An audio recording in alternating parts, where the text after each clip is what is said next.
Hello, everyone. I thought today we can talk about this short story by Tobias Wolff called The Liar. I have this story as part of a collection called American Short Story Masterpieces, edited by Raymond Carver and Tom Jenks. And the reason why I'm showing you the title from this angle is because the front cover as well as the back cover have both fallen off. This is an old copy. Even though the book was published in 1987, it is rapidly decaying.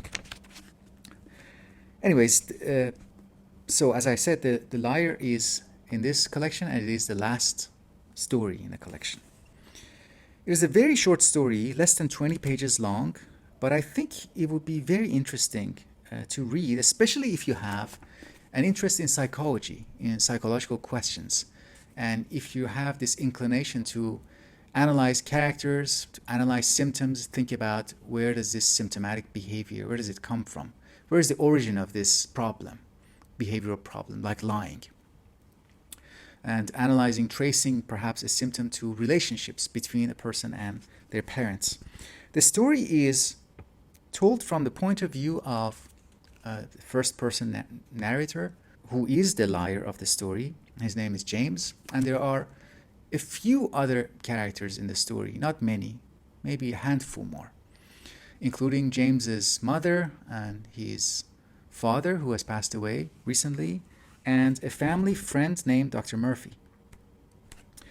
Tobias Wolff, after reading this short story, I plan to read more by him. I haven't, but he is just based on this one short story. You can tell that he's a very astute observer. And the way he brings characters to life is very creative and intriguing.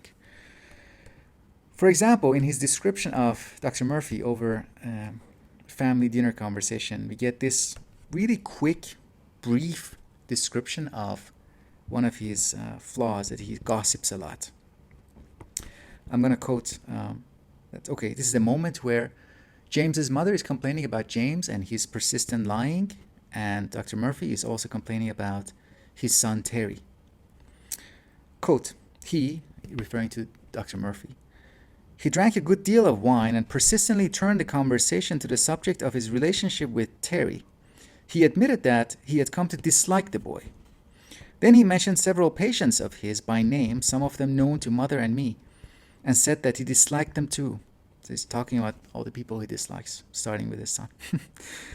He used the word dislike with relish, like someone on a diet permitting himself a single potato chip. And this is a psychoanalytic insight and observation that sometimes the things that we enjoy, these kinds of enjoyment, like the enjoyment of gossiping, bad mouthing, are mixed with guilt or anxiety or similar negative emotions. The word psychoanalysis, I think, is mentioned several times throughout the story. Could be a clue, could be setting the tone of what kind of story we are reading. What makes this story significant to me is that we are reading about a character who lies a lot. And actually, we are reading from himself. We are reading the story, we are getting the story from him. He lies a lot, chronically, consistently, and he cannot stop lying. But it's not just about the fact that he lies, it's also about what kinds of lies he tells. The kinds of lies he tells are not the kinds of lies that make him look good, but they are kind of disaster lies. They are lies about bad events that have not yet happened to him. And we get some clues about why he tells those lies and why maybe he wants to get caught, especially by his mother. He wants to get caught telling those lies, and we get a description of the consequence of those lies, that my lying had the effect of, I'm quoting from the book, she took it personally, as at such times she did not think of my sisters, one happily married, the other doing brilliantly at Fordham. She did not think of my brother Michael, who had given up college to work with runaway children in Los Angeles. She thought of me. She thought that she had made a mess of her family.